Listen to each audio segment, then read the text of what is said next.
ورحمۃ اللہ وبرکاتہ۔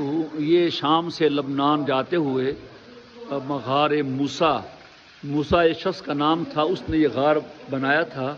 اس میں کشتی بھی ہے، پانی بھی ہے کافی آگے تک 300 میٹر تک، اور غار سے آگے کافی جگہیں بنائی ہوئی ہیں ماشاءاللہ، اور بہت ٹھنڈ ہے یہاں پہ، جیسے اے سی چلا ہوا ہو، اور بہت ہی اچھی جگہ ہے بیٹھنے کی۔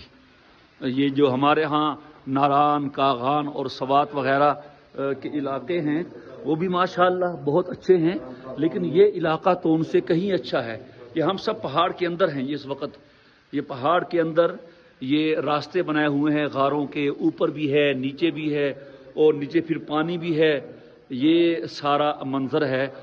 فیس یعنی پاکستان کے 140 روپے کے قریب بنتے ہیں یہ، اور اب ہم کشتی کا سفر کر رہے ہیں۔